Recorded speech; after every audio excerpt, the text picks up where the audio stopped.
Ահա։ Բարև ձեզ գործընկերներ ջան։ Մենք Էդու Արմենիայի հայկական հեռավար ազատ համալսարանի շրջանակներում սկսում ենք մի նոր շարք, որի խորագիրն է Հայկինը։ Յուրաքանչյուր ամսվա երրորդ շաբաթվա չորեքշաբթի օրերը այսուհետ կհանդիպենք եւ ուսումնասիրենք, կխոսենք հայոց պատմության մեջ դերակատարություն ունեցած հայ նշանավոր կանանց մասին։ Եվ այսօր կսկսենք Սրբուհի Տյուսապից, պատահական չի, որ սկսում ենք Սրբուհի Տյուսապից, իմ ամենասիրելի գործիչներից մեկն է, մարդ, ով ժամանակին այդպես ընդդիմացավ, չվախեցավ ոչնչից եւ այն կանանցից մեկն էր, որ ինքն իր հետ բերեց փոփոխություն, բերեց նորարարություն, որի շնորհիվ մեր ժողովուրդը, ազգը, պետությունը, մեր ինքնությունը որպես այդպեսին շարունակում է գոյություն ունենալ։ Գիտեք, որ Էդու Արմենյան իր գործունեությունը այս տարի ամբողջությամբ բոլոր հարթակները եւ բոլոր ծրագրերը նվիրել է Արցախյան երկրորդ պատերազմին զոհված եւ մասնակից հայ զինվորների հիշատակին, նրանց կյանքին, գործին, կենսագրության ու փառքին։ Ամեն անգամ այս մասին ուզում եմ խոսել, ամեն անգամ ուզում եմ այս մասին հիշել, որ մեզանից յուրաքանչյուրը անդադար մտքում ունենա այդ տղաների ու աղջիկների իրականացրած քայլերը, որ մենք հասկանանք այլևս ոչինչ առաջվանը չէ եւ պիտի պարտավորենք, մենք պարտք ունենք, պիտի անենք ավելին, քան անում ենք նախկինում։ Այսօր իմ հյուրն է Արտուշ Մկրտումյանը, բանասիրական գիտությունների թեկնածու, եւ Արտուշի հետ միասին ենք մենք վարելու այսօրվա հանդիպումը։ Ես կխոսեմ Տյուսապի մասին որպես հասարակական քաղաքական գործչի, որպես այդպեսին, Արտուշը նրա մասին կխոսի որպես գրականագետի։ Կվերլուծենք, զուգահեռներ կանցկացնենք, նրա ստեղծագործություններին կծանոթանանք ու շատ ուրախ կլինենք, եթե մենք եթե ունենք, ունենք հաստատապես, մեր շատ սիրելի գործընկերներն այստեղ են եւ շատ ուրախ կլինեմ, որ անգամ դուք ձեր դասերին օգտագործեք այս նյութերը, կսկսենք այսօրվա հանդիպումը կարճ տեսանյութ դիտելով ու հետո նոր քննարկում կազմակերպելով ու անդրադարձ անելով, շատ լավ կլինի, որ ժամանակի շունչը ցանկացած քաղաքական գործ չի կամ հասարակական գործ չի, մենք քննության ենթարկենք հենց տվյալ պատմական ժամանակաշրջանի համատեքստում, որպեսզի կտրված չլինի իրողությունները, որպեսզի շատ ավելի լավ ու ճիշտ կարողանանք գնահատական տալ։ Արտուշ ջան, համեցեք, ողջունի խոսքը, բայց կներեք, միջ այդ կուզեի հասկանալ մեր գործընկերները ճանաչում են Տյուսապին, լսել են նրա մասին, թե ոչ։ Կխնդրեմ, ովքեր որ ճանաչում են Տյուսապին, այսպես ուղղակի ձեռք բարձրացրեք։ Կամ ինչ որ մի նշան տվեք, որ մենք հասկանանք, որ ճանաչում եք Տյուսապին։ Արտուշ ջան, միջ այդ դուք ձեր ողջունի խոսքը համեցեք։ Ողջունում եմ բոլորին, շատ ուրախ եմ, որ նման հնարավորություն ընձեռվեց ինձ խոսելու Սրբույթ Տյուսապի մասին։ Երկար տարիներ աշխատելով Սփյուռքում, ես ինքս բազմիցս իմ դասերի ընթացքում անդրադարձել եմ Տյուսապի անցած ճանապարհին, նրա գործունեությանը եւ երևի թե մի փոքր զարմանալի կլինի լինելով տղամարդ, խոսել կնոջ եւ տղամարդու իրավահավասարության մասին, սակայն ես միշտ ասել եմ, որ մենք քննելու ենք այսօր եւ միշտ էլ պետք է նայենք Տյուսապի անցած ճանապարհին եւ նրա գործունեությանը, ոչ թե զուտ այստեղ կնոջ տղամարդու հավասարին լինելու հարթակին, այլ ժամանակի կոնտեքստում ինչ հարցեր է նա կարողացել վեր անել, հա, որ իրականության մեջ է նա պայքարել։ Ես այսօր կխոսեմ այդ հիմնական 7 դրույթների մասին, որոնց նա անդրադարձել է։ Շատ շնորհակալ եմ եւ եկեք համարենք արդեն մեկնարկված։ Արտուշ ջան, բայց պիտի ասեմ, որ հենց իրականում շատ կարևոր է, որ տղամարդը խոսի այդ իրավահավասարության խնդիրները վերհանելու եւ այլնի մասին։ Բայց ես ինձ եմ սկսելու դատապետել երևի, ինչպես ժամանակին Տյուսապին։ Այո, ես կփորձեմ, որ մեր առաջիկա այս շարքի ընթացքում մշտապես իմ հյուրերը կպահեմ այդ համամասնությունը եւ կփորձեմ մշտապես տղամարդկանց հրավիրել։ Այո, տարբեր տեսակետներ շատ հետաքրքիր կլինի, միակողմանի չլինի։ Այո։ Եվ եթե դեմ չեք գործընկերներ ջան, դիտենք մի կարճ տեսանյութ, որը նաև հղումը ձեզ կտրամադրենք ու ուրախ կլինենք, եթե դուք նաև դասերի ընթացքում օգտագործեք, կվերադառնանք ու կսկսենք մեր քննարկումը, համեցեք։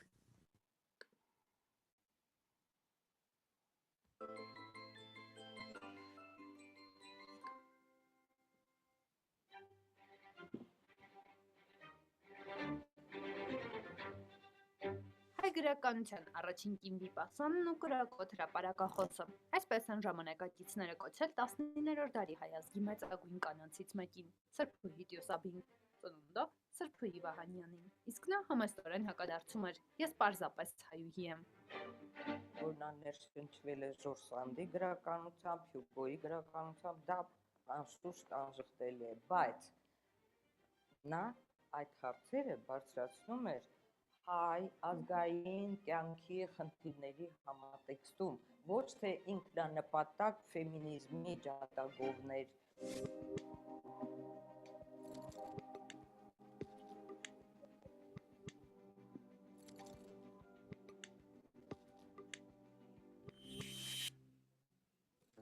Այնինչ արեց իր ժամանակում Սրբուհին անգնահատելի է։ Նա չվախեցավ, չերերաց, բարձրացրեց կանանց ձայնն ու իր լուրը ամբողջ աշխարհի հայտարարեց նրանց իրավունքների մասին։ Նա կարծում էր, որ ուսյալ կինը չաշխատելու, սեփական ընտանիքը աղքատության մատնելու իրավունք չունի։ Նա ուղղակի ժամանակի շունչը կրողն էր, ըմբոստ էր բոլորից, տարբերվում էր բոլորից եւ կարծում էր, որ բոլորը իրար հավասար ապրելու իրավունք ունեն եւ նա հայ կանանց օրիորդներին պայքարի կոչ էր անում այսպես ու ասում էր, որ դուք ձեր ամուսինների եւ որդիների եւ հայրերի կողքին արժանապատիվ կյանքով պիտի ապրեք եւ նրանց հոգսը կիսելու պատիվը պիտի ունենաք։ Սրբուհու ճառերը հաճախ քննադատվել են տղամարդիկ, հատկապես թուրքական իշխանության մեջ, չէին կարող հաշտվել նրա հայտարարությունների հետ։ Միևնույն ժամանակ նտավրականները չէին թաքցնում իրենց հիացմունքը հանդուգն եւ ազատամիտ տիկնոջ խոսքերով։ Ասիական մի միջավայր, հասարակության բազմաթիվ խնդիրներ, ազգային կյանքի, սոցիալական խնդիրներ նաև եւ այդ համատեքստում հայ կին գրողը, որ առաջին անգամ իր վեպերում ներկայացնում է իր ժամանակի իրականությունը։ Սրբուհի Տյուսաբը, որ հայ կանանց պաշտպանն ու նրանց իրավունքների առաջամարտիկն էր, ղեկավարում էր դպրոցասեր տիկնանց ընկերությունը, հովանավորում էր բազմաթիվ մանկատուներ, այդ թվում նաև իր մոր, Նազով Վահանի հիմնած աղքատախնամ տիկնանց ընկերությունը։ Հայտնի է, որ նա կարողացել են առաջին աղջիկների դպրոցը բացել Պոլսում, արդեն այդտեղից է սկսում, նրանց ընտանիքում հանդիպում էին, շփվում էին արևմտահայ ամենահայտնի մտավորականները, ոչ միայն գրողներն այն։ Եվ իհարկե այդ միջավայրը, եւ իհարկե անմիջական մոր ներշնչանքներով էր դաստիարակում արդեն դուստրը, Սրբուհին։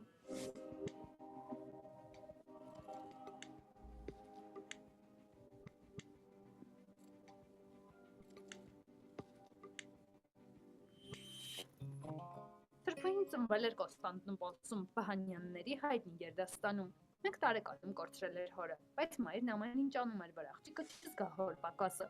Ավելի ուշ նրա դաստիարակությամբ սկսում է զբաղվել եղբայրը Հովհաննեսը։ Նա Սրբուհուն սովորեցնում է ֆրանսերեն լեզու եւ գրականություն։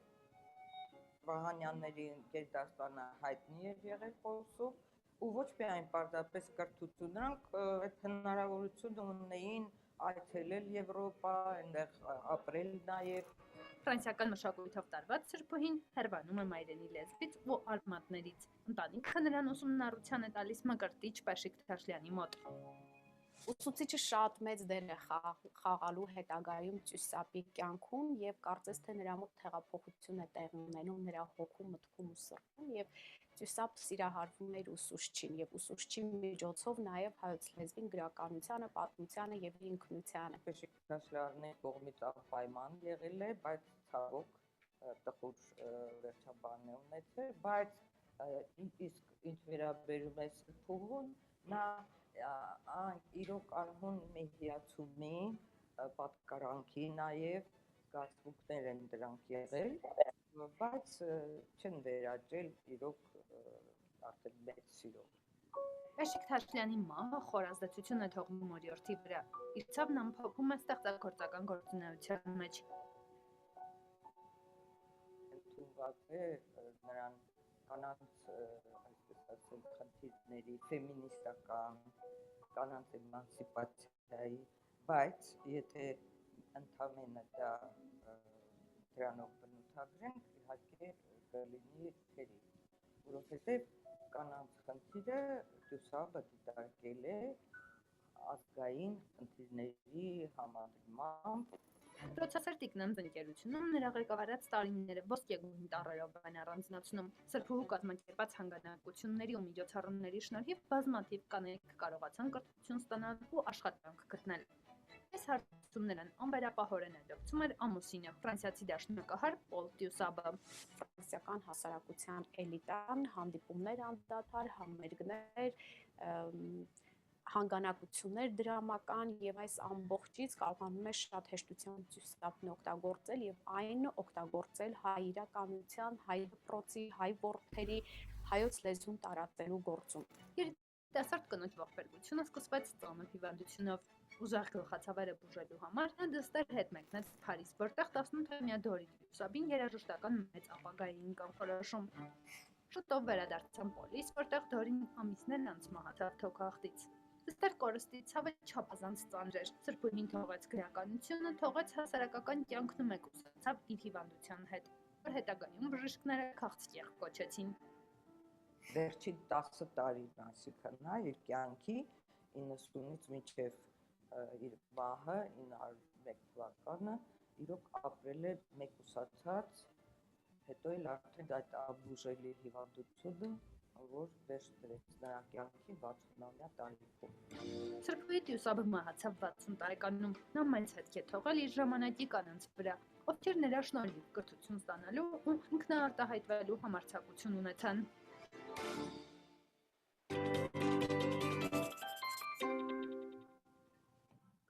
Գործընկերներ ջան, կարճ տեղեկություն Դյուսաբի մասին, այո, համամիտեմ, կարծես թե ձայնը ավելի ցածր էր, բայց այս մասին մենք շարունակենք խոսել, պատմել, քննության ենթարկել, տեսանյութներ մենք ձեզ կտրամադրենք, որ եթե ցանկություն կունենաք, եւս մեկ անգամ թե կդիտեք, թե օգտագործեք ձեր ուսումնառության գործընթացում։ 2 տարի առաջ ՀՄԵԿ-ի հետ այդպիսի մի շարք էինք սկսել եւ մենք այդ ժամանակ կրկին անդրադարձել էինք հայ կնոջ կյանքին ու գործին ու այս փոքրիկ տեսանյութերն էինք շատ կարճ նկարահանում, որի ժամանակ ինձ թվում է հասարակության լայն շերտերին մեր նշանավոր գործիչների մասին տեղյակ պահելը, ծանուցելն ու ներկայացնելը շատ կարևոր է։ Ես ինքս խիստ պատահաբար բացահայտեցի Դյուսաբին ու հասկացա հերիք չի մենք նրա մասին չենք ճանաչում նրան հերիք չի, ոչ մի բան էլ չգիտենք նրա մասին։ Ու այսպես ամեն անգամ ամիսը մեկ մենք շատ նշանավոր ու հզոր կանանց մասին կխոսենք, ովքեր չվախենալով ժամանակի շնչից,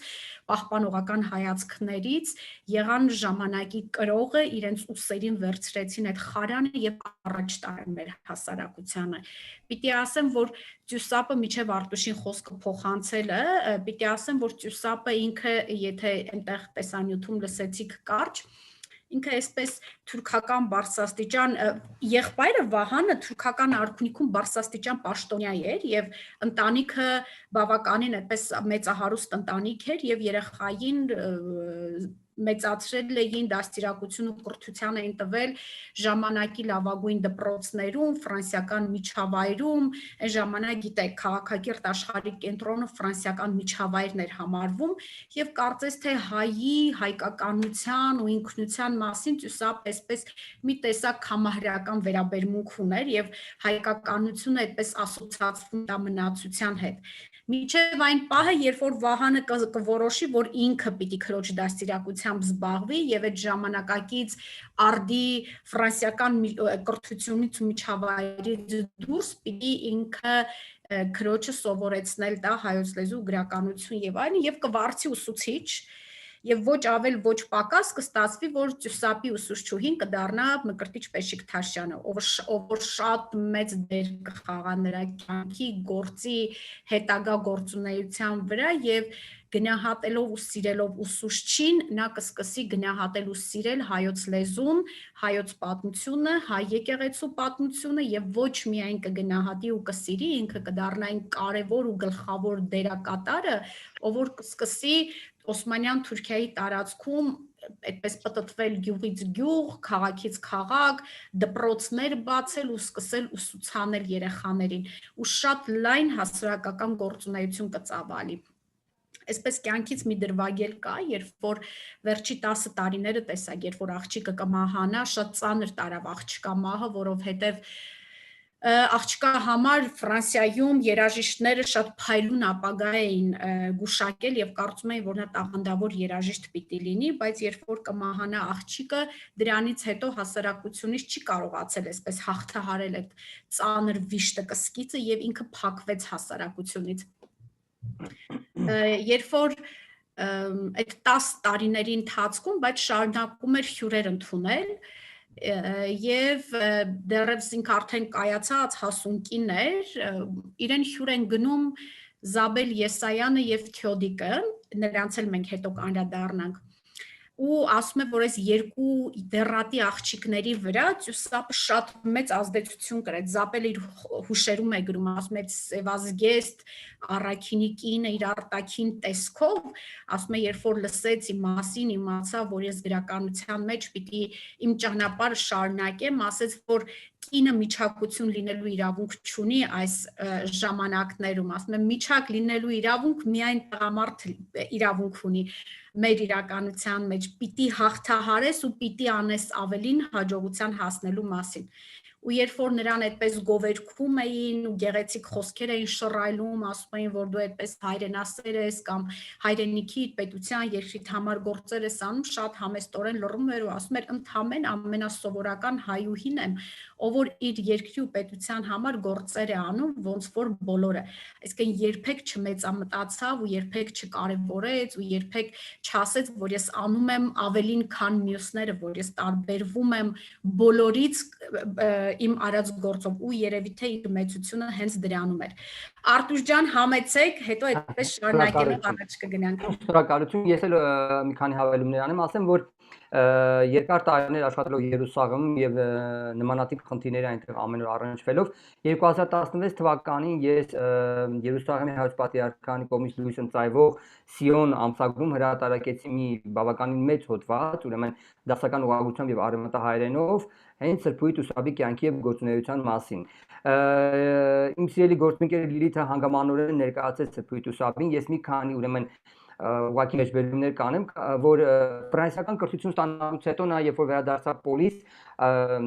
շատ ջանասիրաբար փորձեց լրացնել այդ բացը եւ նրան կարծես թե ճակատագիրը հանդիպեցրեց Մկրտիչ Բեշիկտաշյանի հետ, որ արդեն այդ ժամանակահատվածում կայացած եւ փայլուն ստեղծագործող էր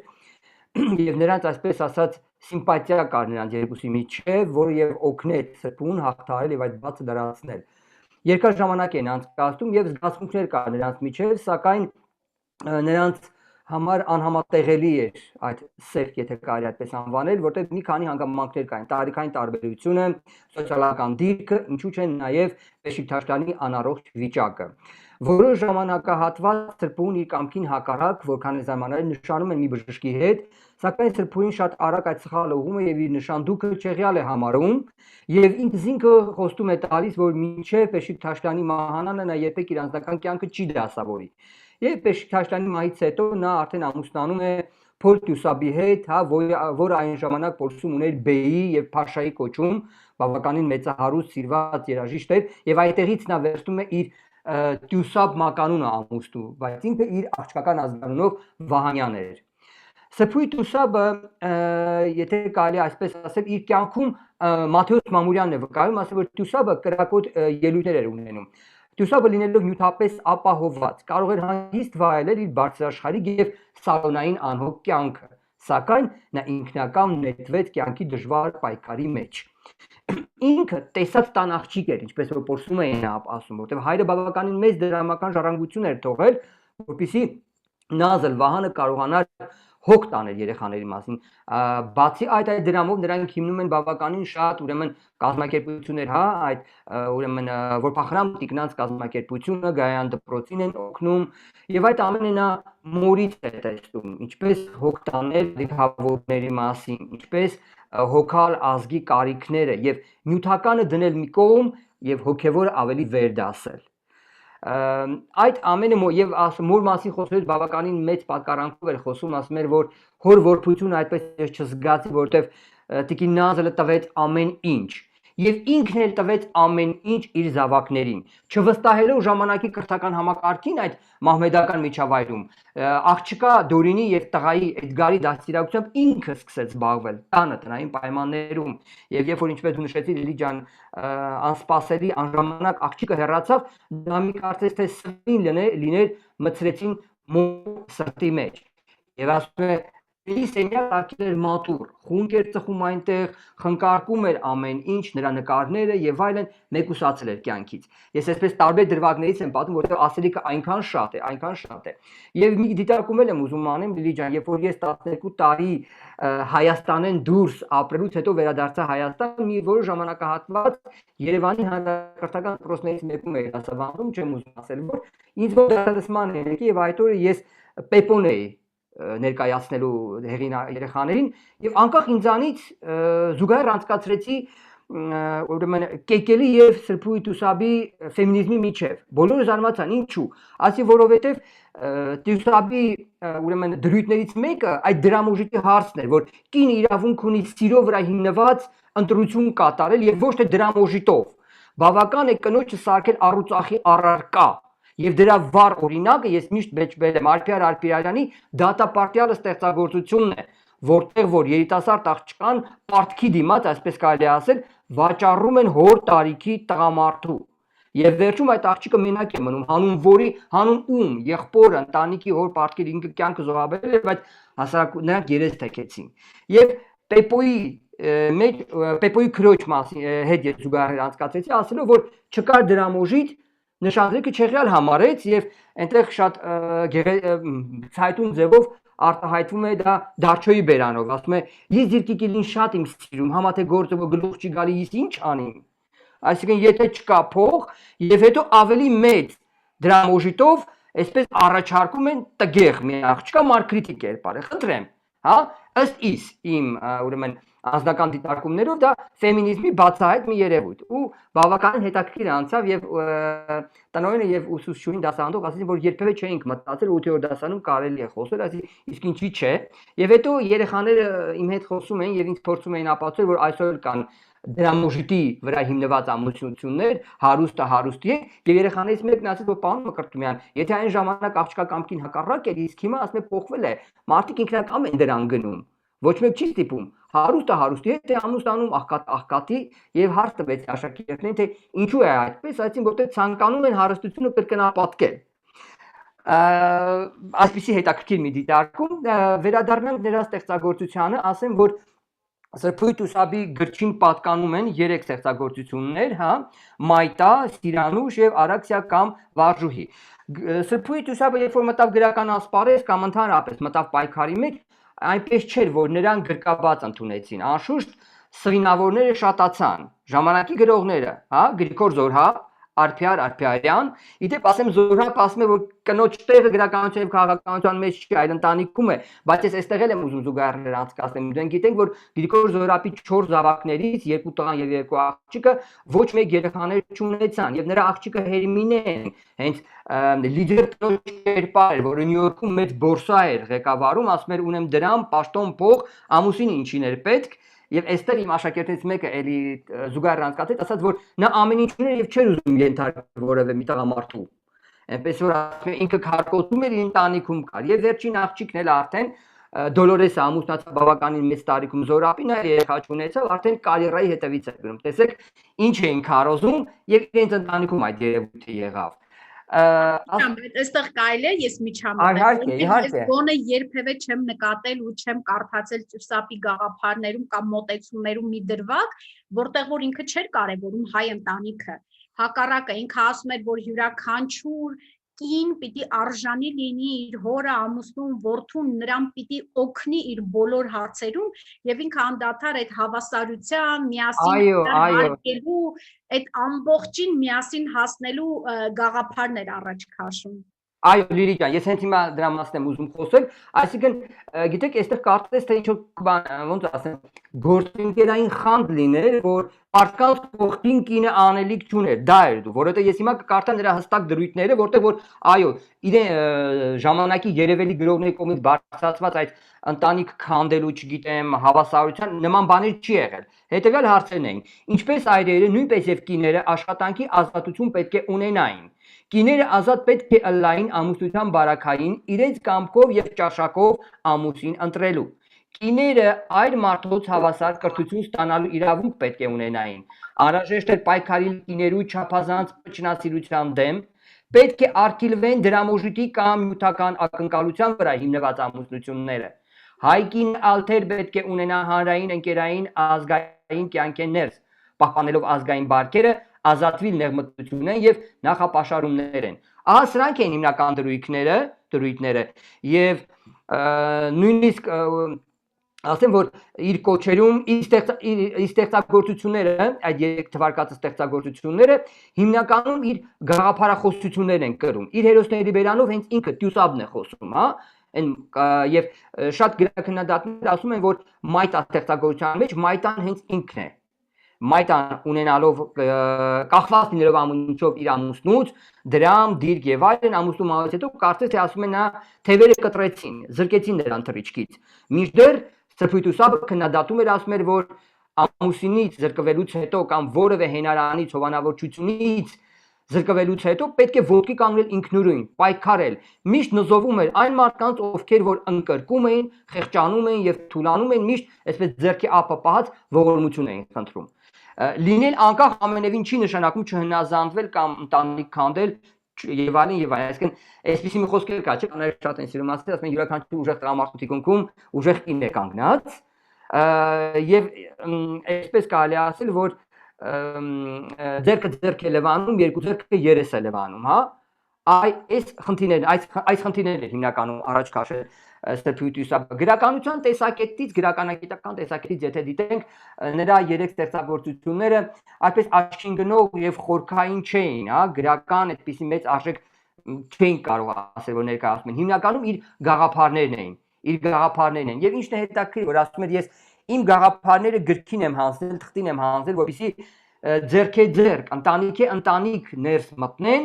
եւ կարծես թե ասում էր չեմ ուզում զուգարանք ասեմ, բայց այդ ժամանակների համար կարծես ավետարանի պես մի բան լինեն, մարդկանց աչքերը բաց անեն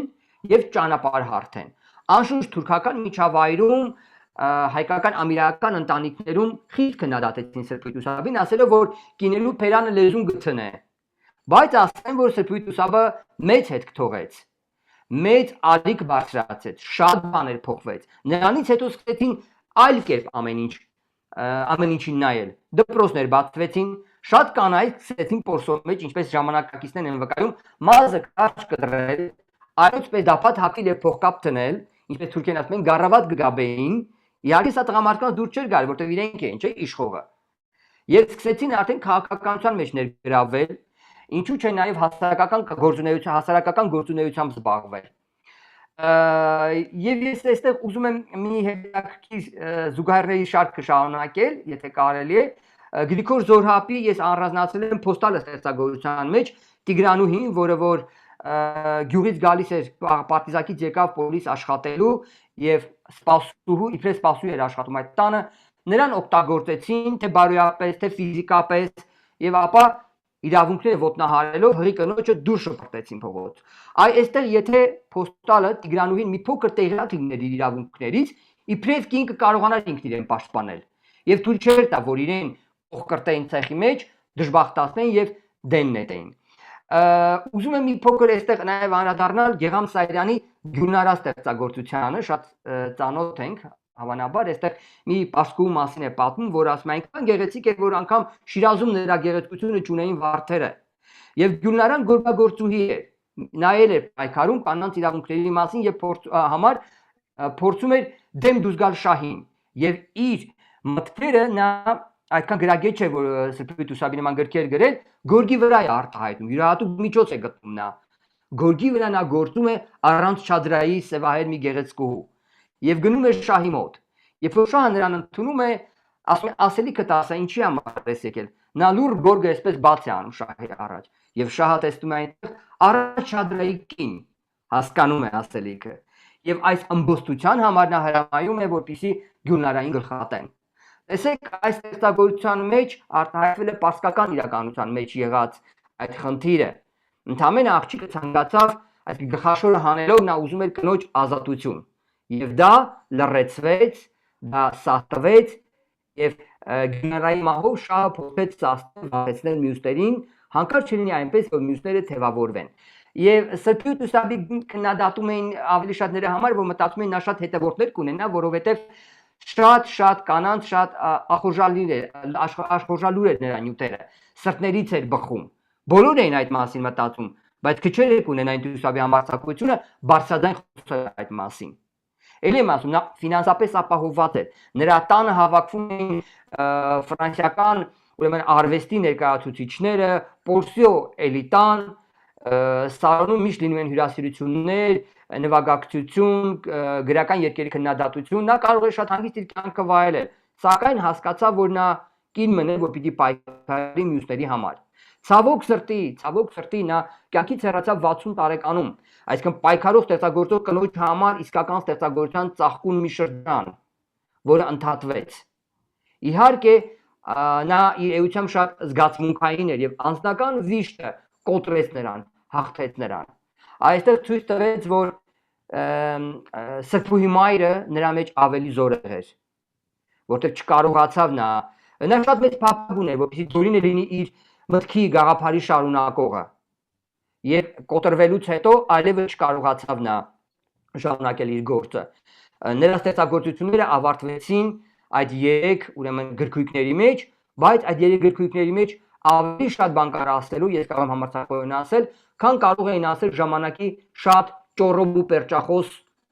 դեմքեր։ Նա քննադատում էր այդ գործերի մեջ անգամ հայկական ամիրայական ընտանիքներում տիրող վարք ու բարքը, կարելի ասել ամբարո վարքը։ Այ ամիրայական ընտանիքների ամբարո տեսարանը մեր տեսանը մեր առաջ բացվում հենց Գրիգոր Զորապի Փոստալը ստեղծագործության մեջ, հիշում եք, հայրը, ասում էր հանրային տուները կբդդեր, քեշկիներու յետևեն, նույնը տղան, եւ այդ ընտանիքում բոլոր տղամարդիկ կանանց այդ աչքերով էին նայում։ Այդ Փոստալը դարձավ, այսինքն Տիգրանուհին գլխավոր հերոսություն դարձավ դրա զոհը։ Ես հարցնում եմ, ընկեր Արտուշ։ Քանի որ քննարկումը շատ հետաքրքիր է, ես ինձ իրավունք վերաբերած այստեղ ընդհատեմ, բայց մի ուղղությամբ։ Եթե ես աշակերտ եմ, ու ես մտածում եմ, հա, ես գրականագետ չեմ, պատմության բնագավառը, ես մտածում եմ, ապրելով 21-րդ դարի Հայաստանում, որ այդ բարքերը մինչև այսօր չեն փոխվել։ Ըստ էության չեն փոխվել, շատ քիչ փոփոխություններ են ենթարկվել հայ իրականության մեջ։ Ես մի հատ առաջին հարց ունեմ. Ինչ կարելի է անել, որ այս բարքերը, որոնք կործանեցին մեզ, եւ մենք այսօր դա տեսնում ենք, հա, մեր բարքերը մեզ կործանեցին, ճիշտ է, բարքերը մեր արժեքները վերանան, ինչի են վախենում, որ օրինակ Սրբուհին կամ չգիտեմ կինը պիտի այսպես դերակատարում ունենա հայ հասարակության մեջ, ինչու են դա վախենում, ես դա գիտակցում եմ, ես ուզում ձեզանից լսել, ինչու են վախենում եւ ովքեր են վախենում, որ հայ կինը, այսօր էլ այդ խնդիրը կա, ժողովուրդ, չգիտեմ, մեծ մասը կանայք են, լինի իրավահավասար, ինչի դա կտանի հասարակությունը։ Ես հիմա պատասխանեմ ձեր հարցին, Տիկին Սեդա, նախ ասեմ, որ ես այդպես չեմ կարծում, այսօր կինը լայն հնարավորություններ ունի եւ թե քաղաքական, թե մշակութային, բոլոր ոլորտներում կինը ընդգրկված է։ 1. Իսկ ինչ վերաբերվում է այն մյուս հարցին, տեսեք, որ իրավահավասարություն ես կուզեի շեշտը դնել, շարունակել ձեր միտքը այդ դրամոժիտի եւ փոխշահավետ ամուսնությունների վրա, դա երևի թե սոցիալական վիճակը կարելի է ասել, չգիտեմ, բարելավելով կամ մարդկանց գիտակցությունը փոխելով, օրինակի համար ես այստեղ մի հատվածել եմ առանձնացել, Թլկատինցին ունի այսպիսի ստեղծագործություն, պատկերին տղան, երբ որ երիտասարդ աղջիկը 18-ամյա Ամերիկայից մի նկար են ուղարկում, տեսնում է, հավանում է այդ տղային, ծնողները այդ որ վատ կյանքը կփոխվի լավի, աղջկան ուղարկում են Ամերիկա եւ նավահանգստում նրան մի 60 անց տղամարդ է դիմավորում, պարզվում է, որ այդ նկարի տղայի նկարը 30 տարի առաջվա նկար էր, ատամները թափած, տգեղգեշ եւ աղջկա կյանքը վերածվում է դժոխքի, որովհետեւ հայրական տանդրները փակ էին, Իշենք Թումանյանին անուշ չէր գալու եւ աղջիկը տառապում է երբ որ ընկերուհուն նամակ է գրում, ասում է երանի թե աղջիկ ծնած չլայի, երանի թե ծնած չլայի, եթե ծնեի, գոնե աղջիկ չծնեի։ Եվ հաջորդ ստեղծագործությունը ախ հրիփս հոգից, այսինքն այս խնդիրը կա, այս տեսակետից համաձայն եմ, նման խնդիր կա տիկին Սեդա, բայց ինչ վերաբերում է հանրային կյանքում ընդգրկվելուն լիարժեք կամ ավելի քիչ, կարծում եմ, որ բոլոր ասպարեզներում էլ այսօր 21-րդ դարում երախությունից կանայք իրենց դրսևորում են, թե բժշկության, թե ազգային ժողովում, օրենսդրական դաշտում, թե կառավարությունում, մնում է միայն որ կին նախագահ ունենանք ու տեսնենք։ Mən կարելի է, եկեք ես շարունակեմ, մի քանի բան դիտարկումներ ունեմ կամ ավելացումներ ունեմ, խոսեմ մի քիչ ծուսապի մասին, քննարկումը թողնենք հետո, որովհետև երբ որ սկսեցին քննարկել, ինքը անդադար այսպես տարբեր ուղղություններ են բացվելու, անընդհատ զուգահեռներ են անցկացնելու եւ այլն, հայ ձեր թույլտվությամբ։ Այստեղ ուզում եմ շեշտադրել, որ եկեք վերադառնանք պատմական ժամանակաշրջան եւ մենք կարծես թե խոսում ենք 19-րդ դարի երկրորդ կեսին հայկական իրականության մեջ որոշակի դերակատարություն, որոշակի չէ շատ մեծ դերակատարություն ունեցող մի կնոջ մասին ենք խոսում։ Եթե այս տեսանկյունից ուսումնասիրենք, պիտի ասեմ, որ հայկականությունը կամ հայկական միջավայրի ուսումնասիրությունը մենք 3 տարբեր միջավայրների, որպեսզի ավելի լավ հասկանանք հային ու հայ կնոջը, 3 տարբեր միջավայրներ ուսումնասիրելով պիտի հասկանանք, որտեղ դրանք 3 տարբեր միջավայրներն են, ունեին իրենց այլ ազդեցություն, այսինքն արևմտահայ իրականություն, արևելահայ իրականություն եւ սփյուռք։ Եթե արևմտահայ իրականությունը ուներ այդ մուսուլմանական աշխարհի ազդեցությունը իր վրա, Օթոմանյան Թուրքիա եւ այլն, ապա արևելյան իրականությունը իր վրա ուներ ռուսական ազդեցությունը, ռուսական ցարական Ռուսաստանի ազդեցություն, բարքեր եւ սփյուռք կախված թե որ երկրում ապրող գործչին են քննության ենթարկելու, հենց այդ երկրի ազդեցությունն է պարտադիր իր վրա վերցրել, բայց ուզում եմ որ այս 3 միջավայրների միջև մենք այսպես հետո երբ որ մյուսների մասին կխոսենք, նաև հետ հայաց կգանք, այս մեր գործիչներին անդրադարձ կանենք, այսպես կարմիր թելի նման որոշակի ընդհանրություններ կա։ Դա տեսակդ, ինքնությունդ պահպանելու խնդիրն է, թե ինչ ճանապարհով, ինչպես, ամեն մեկը յուրովյեր պատկերացնում։ Հիշենք, որ դեռևս նայեք շատ դեպքերում այս կանայք դեռևս պետականության մասին չեն մտածում, որտեղ կարծում են, որ դեռ շատ շուտ է դա մեզ համար։ Իրենք խոսում են ինքնության, տեսակի, մտքի, զարգացման առաջընթացի մասին, որը հետո պիտի բերի ու պետականություն ստեղծի, հետո պիտի բերի, ասում դեռ պատրաստ չենք, եկեք մտքի հեղափոխությունից սկսենք, եկեք կրթություն տանք կանանց, աղջիկների, բոլորին, թող որոշակի շեմով բարձրանա մակարդակը, հետո խոսենք պետական միջավայրի մասին, գանք հասնենք դրան, որ կարողանանք այդ ամբողջը պահենք ու ստեղծենք։ Կարծես թե մենք այսօր նման իրավիճակում ենք եկել ու հանգել ու շատ կարևոր է ժողովուրդ ջան, ես ձեզ շատ խնդրում եմ, 1000 ու մի խոսակցություններ են այսօր տեղի ունենում, դեռևս, չգիտեմ, նոր դարերի շեմին Հնդկաստանում հայ վաճառականները անկախ հնդկահայ վաճառականներ պետություն ունենալու մասին էին մտածում, այսինքն գուցե իրենք չէին գա Հայաստանում ապրելու, բայց ուզում էին իրենք անկախ պետություն, որը իրենց թիկունքին կանգնած կլիներ, որով իրենք ուժեղ կլինեին, որովհետև եթե տարիներ շարունակ հնդկական միջավայրում, օրինակ, եթե Մադրասի խմբագետ ժամանակաշրջանի գործունեությունն են քննության ենթարկում, առևտուրը գտնվում էր հայերի ձեռքին, իրենք լավ վաճառականներ են եւ այլն, հանկարծ գալիս է բանը անգլիական այդ կազմակերպությունը, ընկերությունը, որը իր թիկունքին ուներ հսկայական անգլիական մեծ բրիտանական կայսրությունը եւ այսպես հայ վաճառականներին կարծես թե դուրս է մղում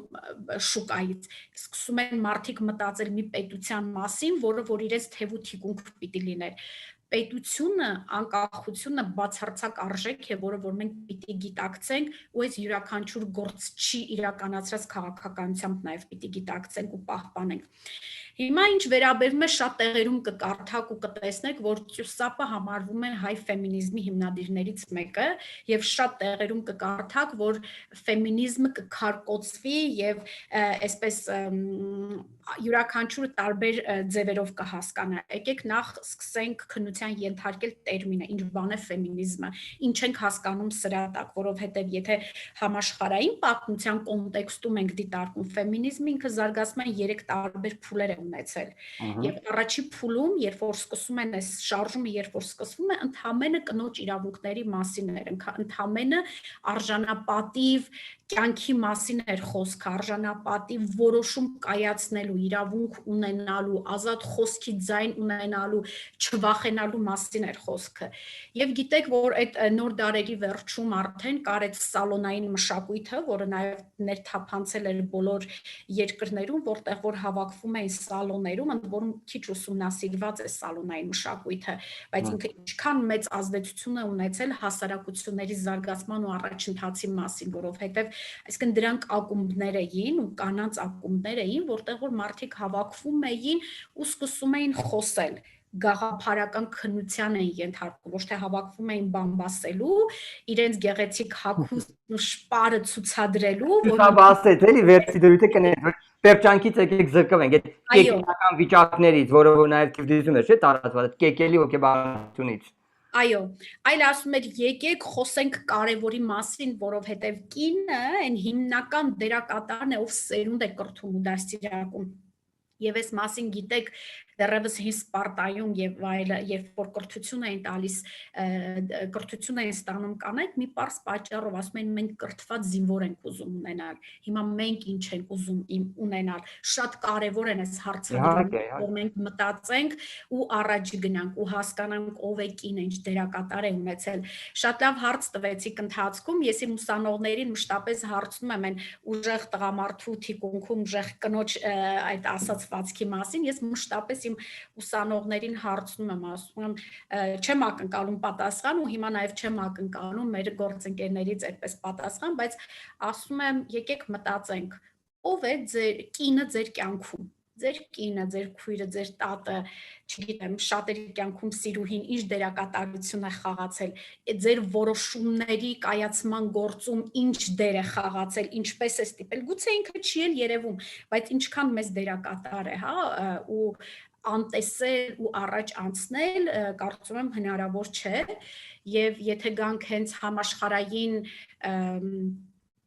այդ էպոսից աշխարհաստեղծման խոսենք, այնտեղ երբ որ ինի ու յանի մասին է խոսում եւ ինը այդպես մարմնավորում է որպես տղամարդը, որը որ ինքը մարմնավորում է թշնամանքը,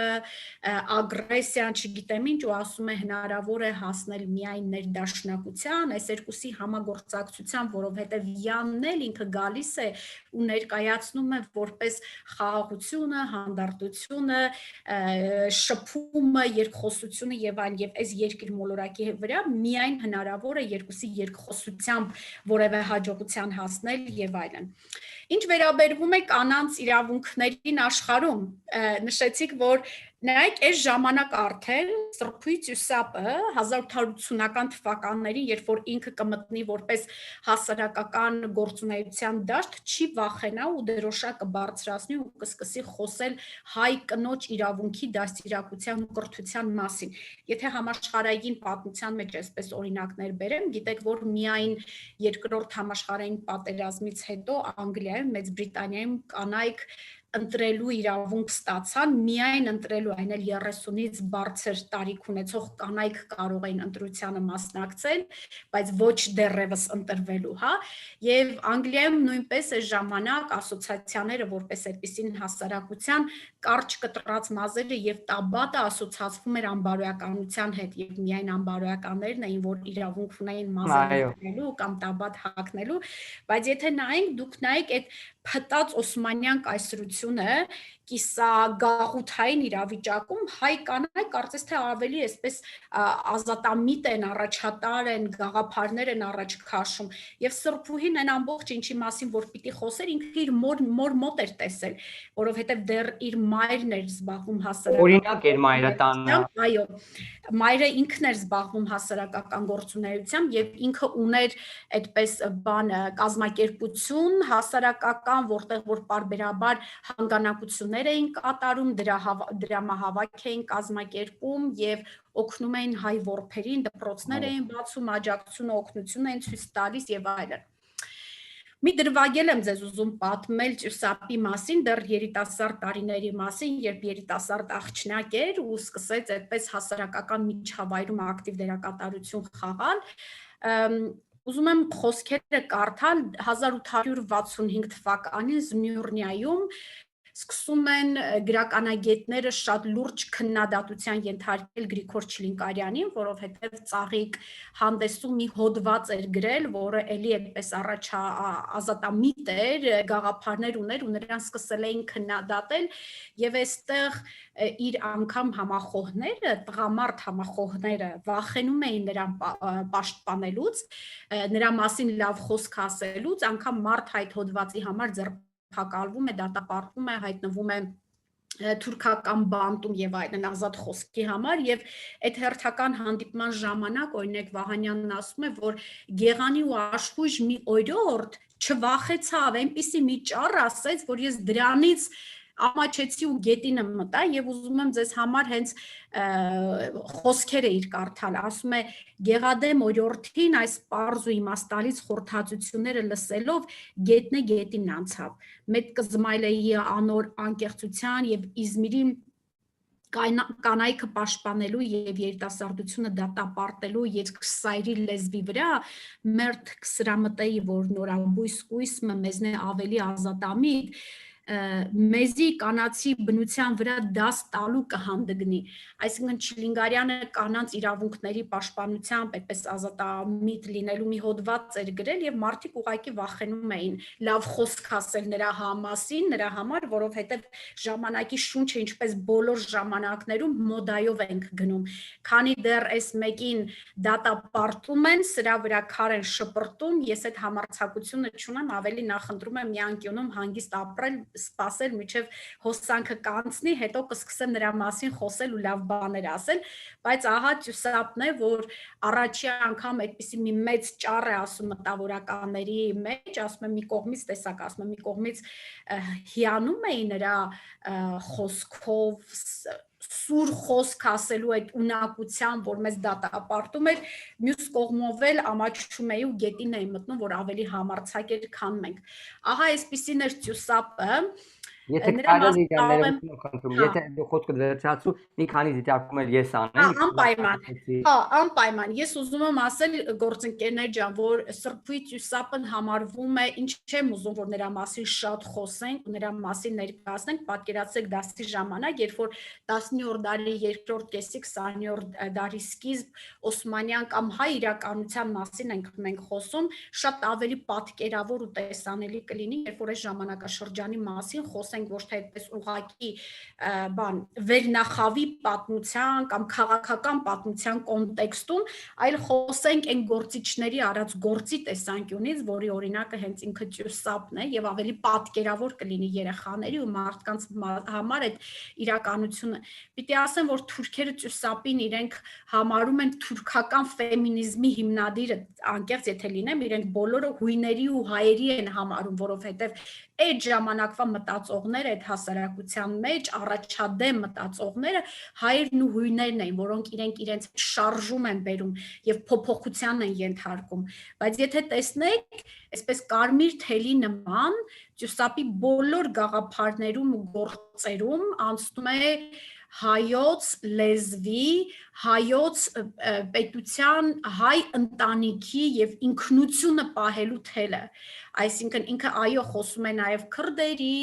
առհասարակ ճնշված ժողովուրդների, թուրքերի բոլորի իրավունքների մասին է խոսում, բայց հատկապես իր չի նույնականացնում, հա, այս ամբողջը ինքը հայկական իրականության կոնտեքստում է դիտարկում, որը շատ կարևոր եղելություններ, կարծում եմ ըստիս եւ ուզում եմ, որ ազատամիտ ու առաջամարտիկ լինելով հանդերձ չվախենանք երբեք ոչնչից, լինենք նորարար, պատրաստ լինենք փոփոխությունների, պատրաստ լինենք խոսք ասելու, հետևողական լինենք, բայց նաև մեր տեսակը չկորցնենք, որովհետև պահպանենք, որովհետև այս աշխարհում, այս երկիր մոլորակի վրա մենք մեր տեսակով ենք տարբերվում բոլորից ու մենք հետաքրքիր ենք հենց մեր տեսակով, բայց մի հատ նախ հասկանանք որն է մեր տեսակը, հասկանանք ով ենք մենք, ինչ ենք ուզում, ուր ենք գնում ու այդպես հաստատուն քայլերով առաջ գնանք։ Արտուշ ջան, համեցեք։ Շնորհակալություն Լիլի ջան, ուզում շարունակել քո ասածը հավելեմ միայն, որ այո, կինը շատ մեծ պատասխանատվություն ունի ընտանիքում, որպես ուղղորդող, որպես առաջնորդ, որպես ընտանիքի պատկերը լիարժեք դարձնող եւ Սրբույթ ուսանում որ զրպարտում եւ քննադատում են իբր որ ընտանիք է քանդում եւ այլն, եւ ուզում եմ մի փոքր մեջբերում անել, թե ինչպես է նա վերաբերվում ինչ գեղեցիկ խոսքերով է արտահայտում իր ամուսնու մասին, ուրեմն 1871-ին Սրբուհի Վահանյանը այն օրերու համար բավական ուշ 30 տարեկանում ամուսնացավ Պոլսում ծնված ֆրանսիացի դաշնակահար խմբավար երաժշտագետ Փոլ Տուսաբի հետ։ Ժամանակակիցները պատմում են, որ Փոլը հիշում է իրականության մեջ իբրև բեյ կամ փաշա տիտղոսներով։ Նա ղեկավարում էր արքունական երաժշտական խումբը։ Սրբուհի խոսքերն եմ ուզում մեջբերել, ուղղակի ասում էր նա ամուսիններեն լավագույնն էր, երբեք զինքը չէր արգելած գրական հասարակական գործունեությամբ զբաղելու։ Միշտ զինքը հասկացած է եղած է պաշտելի ամուսին, գաղափարակից, կատարյալ արվեստագետ։ Ժամանակակիցները կվկայեն, որ Տյուսապ ամուսիններում եվրոպական ոճի սալոնը միշտ լեցուն էր այն օրերու հայ եւ եվրոպացի մտավորականներով, արվեստագետներով, լիբերալ ազատամիտ գործիչներով։ Սա լավագույն գնահատականն է իդեալական ընտանիքի մի մոդել, որտեղ որ գրականությունն ու արվեստը միաձուլվել էին։ Կես բառից իրար հասկանում են։ Եվ ամենակարևորը ինչ է այստեղ, որ Լիլի ջան, ես մեր մյուս մասնակիցներն եմ ուզում ասել, որ բացի ընտանիքի հայր, մայր, կին եւ ամուսին լինելուց, նրանք մեկը մյուսին իբրև պրոֆեսիոնալների են վերաբերում եւ չէին փորձում մեկը մյուսի դաշտ ներխուժել եւ արգելել, սահմանափակել։ Այ դու մի հիմա գիր գրի արի ճաշեպի երեխաների տեր կանգնի, իսկ դու էլ մի նվագիր արի գրա չգիտեմ տան առևտուրը արա։ Այսինքն նա կատարյալ մայր էր, կատարյալ, չգիտեմ, ուսուցչուհի էր, կատարյալ կին, այսինքն իր հիմնական առաքելությունը անում էր եւ ժամանակ էր գտնում գրական գործունեությամբ զբաղվելու։ Ուստի այստեղ ամուսին դժգոհելու բան չուներ, առիթ եւ պատճառ չուներ, նա չէր անում, այսինքն գրական հասարակական գործունեությունը չէր արվում ի հաշիվ ընտանիքի կամ երեխաների։ Եվ նույնը ամուսինը, նա շատ լավ հայր էր, դաստիարակություն էր տալիս, շատ լավ ամուսին էր բոլոր առումներով եւ իր արվեստը չէր ուժում դրանից։ Այ կարծում սա լավագույն մոդելը իր օրինակով, իրենց օրինակով նրանք իբրև ամուսիններ ցույց տվեցին։ Կուզենայի անդրադառնել նաև Սրբուհի Տուսաբի ուրեմն լեզվին, որ ասեմ նրա լեզուն բավականին ճոխ էր, հետաքրքիր էր ստեղծագործում եւ երբեք ճիշտ է ստեղծագործությունների մեջ կոնկրետ այսպես ծանրակշիռ, հա, բաների մասին չխոսեց, դուտի գաղափարները տարածեց, բայց ամեն դեպքում լեզամտածողությունը հասանելի էր բոլորին,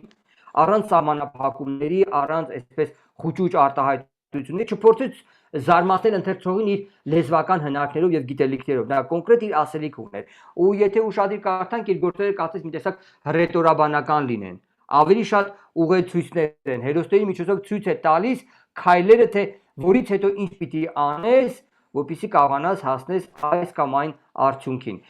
Տյուսաբի մասին շատ երկար կարելի է խոսել, թե նրա ուրեմն ժամանակակիցների, գործընկերների, գրչակիցների, այցելուների հուշերը կարդալով, ամեն դեպքում նա մեծ հետք է թողել մեր